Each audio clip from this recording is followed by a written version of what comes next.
How's it going, guys? This is Mouseball, and this is the AttackMouse Nation, and welcome to Motoring with Mouseball.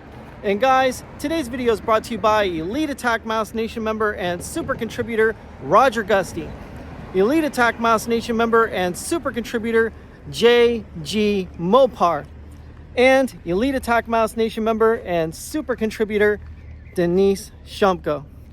Now guys, we're back at Fuel Fed Ft Lauderdale, and the reason why is because it's logistically better for Turbo Tom.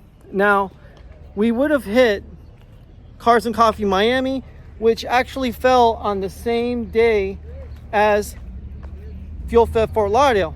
But the thing is, we decided to go to this show because not only was it logistically better for Turbo Tom as far as getting from point A to point B very quickly, but then we don't often get a generation of each 911 here in the same spot. And Fuel Fed Ft Lauderdale is one of the only car shows where you can see every generation of 911.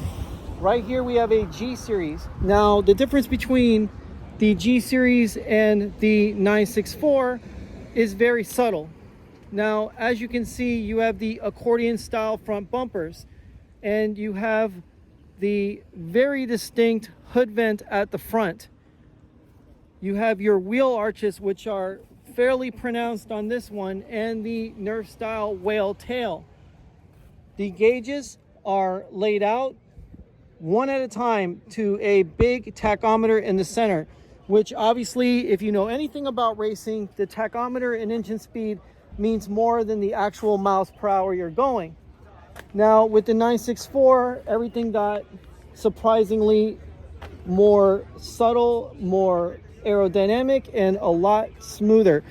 You have a car that actually has a more streamlined look, and the actual fender arches are more subtle as opposed to the ones on the G Series.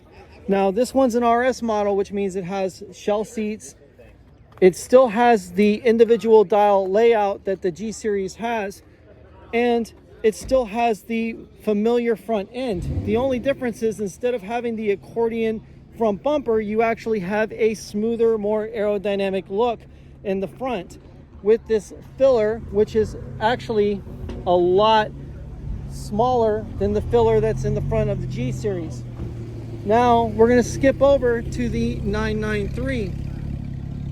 Now next to it is a 930, which is still somewhere in between the G Series and the 964, but the actual 993, as you can see, the nose got a lot stubbier.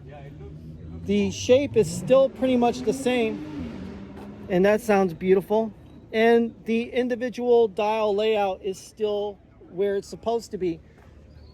The glass and greenhouse is still pretty much the same from the G Series and the 964.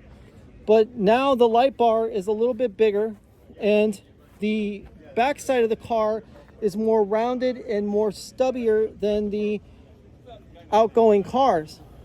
And again, the way Porsche just integrates their body lines into this elegant look, it's very clean. And as you can see, the actual fuel door isn't much different than the 964 or the G Series. Now we move on to the 997. Now this is actually jumping a whole generation forward, because when we go to look at the 996, those are the ones with the egg yolk style headlamps. This one actually got rid of that egg yolk style and went with the more traditional round headlights that Porsche purists love. But again, when you look at the cars and the way they've evolved, everything just got more streamlined, everything just got more smooth. The greenhouse is now integrated into one complete window as opposed to having a divider. The divider's on the inside. And obviously newer Porsche models had the actual wings raise up at speed or by the push of a button. So now, instead of having a light bar that travels the distance of the car, now you have the lights separated. So when you go from the 996 and the 997 to the 991, well, you're going to actually have the light bar return at some point, because it's pretty obvious that to complete the whole Porsche journey, we have to find a 996.